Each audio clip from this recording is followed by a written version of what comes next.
Welcome, everybody, to Prime the Pump podcast. I'm Brent Hudson, teaching pastor at the Journey Church, and I'm joining here today with Dave Morehouse, the lead pastor of the Journey Church, and we are once again going to talk a little bit about this weekend's message. So, Dave, tell us all about it. What are we talking about this weekend?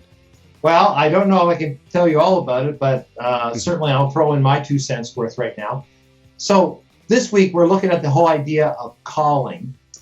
And actually, we've been following, obviously, the story of Jacob. In this instance, we're actually going to now look at one of his favorite sons, Joseph, which is, again, an extension of Jacob's family, obviously. It's the next generation. And Joseph is a big, big story that falls under the umbrella of Jacob's life as well. Yeah, like we're not going to be able to read the whole Joseph story this weekend. It's like, chapter 37 through 50, I think, in Genesis. Which for the keeners, let me just say, go for it. If you're watching this, I encourage you to read chapters 37 to 50. It's an incredible story. It's a great story. It is. So many dynamics. And absolutely. And the topic that we're going to be looking at today as we walk through the ordinary stuff of life, is how do we hear God's call in our life, where God is calling us to belong to Him, to live for Him, but also to do His work in His world. Right. And as we think that through, we see that God's doing that in Joseph's life, right? That's what we're going to that's what we're going to explore.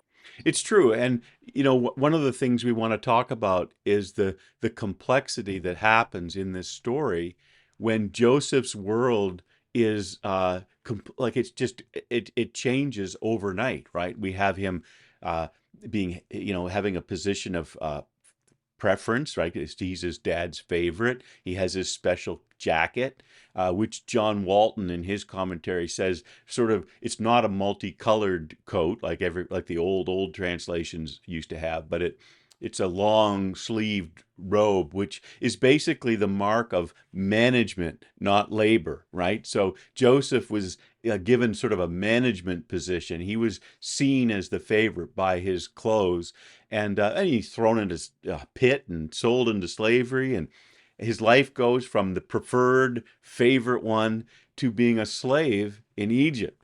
And I mean, your whole world changed in such a big way that you don't even know how to do things anymore, because what used to work doesn't work anymore. And it kind of takes us back to, the whole beginning of our series, Lead Me, Lord, where we were talking about this liminal space, this gray zone that we're in.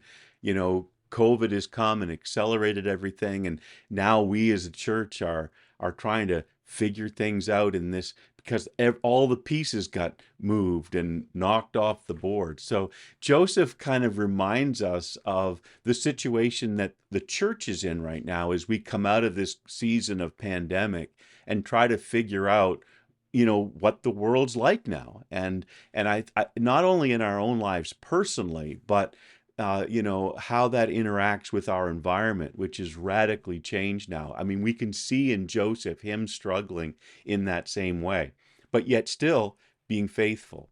Well, and what is incredible about this story that we're also going to explore is not just the sort of complexity, as you said, which there is profound complexity as we work out God's call in our life. But we also see that Joseph, through all the complexity, confusion, difficulties, craziness, I would say in a summary way, that we see that he stayed true to God's calling in his life. He remained open to God's calling to belong to Him, to live for Him, to work for Him. And because of that, there were tremendous consequences. Well, prison, right? Right. He got falsely accused by Potiphar's wife because he wouldn't sleep with her. She tried to entice him to sleep with him, and he refused. He even calls her out and says, "Why would you have me do such an evil thing to my master?" Right? And of course, then she says that he tried to attack her, and he gets thrown in prison.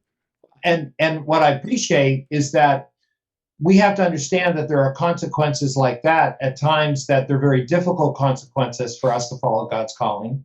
But then when we get to the end of the story, we see Joseph not just only through God working through him, saving the nation of Egypt from starvation because of a famine, but also saving the family of promise, his family. And as Joseph classically said in what we call the Genesis 50:20 verse, that, even though his brothers had done evil to him, he said, even though you intended to harm me or do evil, God intended it for good and used it for good. And I think that sometimes we have to have that 50-20 vision when it comes to following God's calling, because we think it's just all going to be up and to the right, or all the doors will open at once or whatnot. But we have to have that hope and trust that God is working out his purposes through our life, so that our calling can help the many. Our calling isn't just about us feeling good about our calling. Our calling is meant to impact the world, to impact those around us, to serve the church, to impact God's kingdom. One thing over this whole series of Jacob's life that I've been reminded of is the need for God's mercy and grace, because this family has troubles, and guess what? Our families have troubles, and at the root of it, all the solutions of all the healing that happens in this story is a place of grace. We saw it with Esau. Now we're seeing it with Joseph, and it just reminds us that our calling, no matter what the specifics of it are, no matter what the morality of it is in terms of following God faithfully in this world, at the heart of it all is going to be mercy and grace. And I mean, we learn that obviously to its full extent in Jesus Christ. Well, Brent, no, I couldn't agree more. And I think what's important then to understand that in this whole context of mercy and grace, which is sort of a foundational platform that this whole thing runs on, that God calls us. God calls us with all of our brokenness, all of our fears, all of what we are. But God is calling us, and I hope that people who are joining us, whether they watch us online or join us in person, that they'll start to wrestle with the simple question: is God, do I hear your call? And as Christians, we even hear Jesus saying to us, come follow me. Yes, and do we hear the call of Christ on our life? And how are we ready for that? Are we ready for that adventure? As Jesus says in another place, he who has ears to hear, let him hear. Let us all have ears to hear the call of God. It's a good prayer for us to sort of end on. All right. Well, we'll see you this week.